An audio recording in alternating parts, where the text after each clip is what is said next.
Sudan में फंसी थी 4000 भारतीयों की जान। मोदी का गया एक फोन और भारतीयों को निकालने के लिए युद्ध रुक गया। आधी रात को मोदी ने बुलाई हाई लेवल मीटिंग, 24 घंटे में असर हो गया। सूडान में चल रहे रेस्क्यू की A to Z प्लानिंग कैसे एस जयशंकर ने पूरी की। साबित हो गया मोदी को एस जयशंकर पर क्यों है इतना भरोसा। दुनिया यूं ही नहीं कहती मोदी का संकट मोचक। जब जब विदेशों में कोई हिंदुस्तानी संकट में आता है, मोदी और एस जयशंकर देवदूत बनकर मदद करते हैं।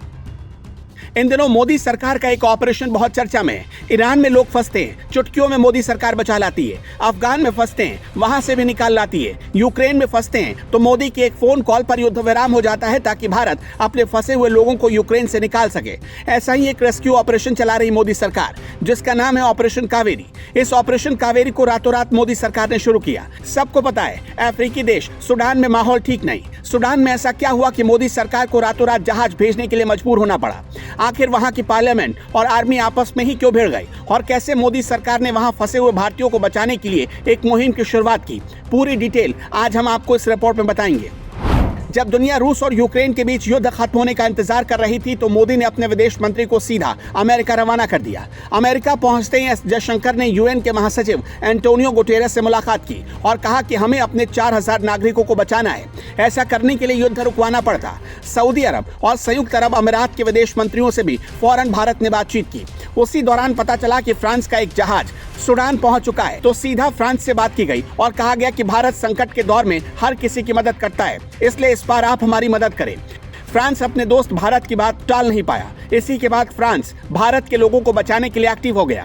फ्रांस ने अपने 23 नागरिकों के अलावा 5 भारतीयों को भी बाहर निकाला। उधर 20 अप्रैल को एस जयशंकर की मुलाकात हुई और उसके अगले ही दिन यानी 21 अप्रैल को 72 घंटे के लिए युद्ध विराम का ऐलान हुआ। इधर मोदी ने जैसे ही ये खबर सुनी, उसी आधी रात को इमरजेंसी मीटिंग बुलाई गई। मोदी ने अधिकारियों को ऑर्डर दिया, रातों रात जहाज रवाना करने की तैयारी की जाए और अपने लोगों को किसी भी सूरत में बचाया जाए। इसी के बाद इंडियन एयरफोर्स की एक विमान C-130 के 2 विमानों को और नौसेना का INS मेगा सऊदी अरब और सूडान पहुंच गया। खुद एस जयशंकर ने ट्वीट कर इसकी पूरी जानकारी दी कि 500 भारतीय सूडान पोर्ट पर पहुंच चुके हैं। नेवी के जहाज और एयरक्राफ्ट भारतीयों को वापस लाने के लिए वहां पहुंच चुके हैं। करीब 4000 भारतीय वहां पर फंसे हैं, जिन्हें सुरक्षित हिंदुस्तान लाया जाना है। फिर 26 अप्रैल की सुबह ही विदेश राज्य मंत्री वी मुरलीधरन ने 148 भारतीयों के दूसरे बैच का स्वागत किया।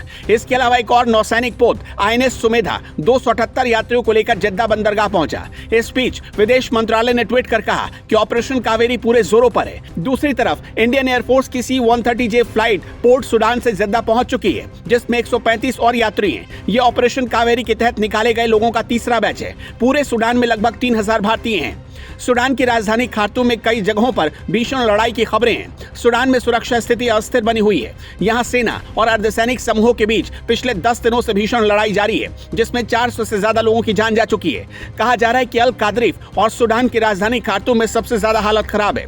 वहां एयरलिफ्ट इसलिए मुश्किल है क्योंकि यहाँ सिर्फ 2 ही इंटरनेशनल एयरपोर्ट है, समुद्र का रास्ता है। साल 2019 में सूडान की जनता ने तब के राष्ट्रपति उमर अल बशीर के खिलाफ विद्रोह कर दिया था। सेना ने तख्ता पलट किया। कमांडर जनरल अब्दुल फतेह बुरहान ने सूडान पर शासन शुरू कर दिया। कहते हैं उस वक्त रैपिड सपोर्ट फोर्स के चीफ जनरल मोहम्मद हमदान डगालू ने आर्मी की काफी मदद की, इसलिए उन्हें नेता बनाया गया। लेकिन तभी सरकार एक प्रस्ताव लेकर आई जिसके मुताबिक पार्लियामेंट्री फोर्स को आर्मी में मिलाने की बात हुई और इसी बात को लेकर विरोध शुरू हुआ कि अगर ऐसा हुआ तो वहां का चीफ कौन बनेगा। यानी पूरी लड़ाई सेना और पार्लियामेंट्री फोर्स के बीच है, जिसमें जनता पिस रही है। सेना चाहती है कि वहां उसका शासन हो, जबकि पार्लियामेंट्री फोर्स चाहती है कि वहां राजनीतिक दल राज करें।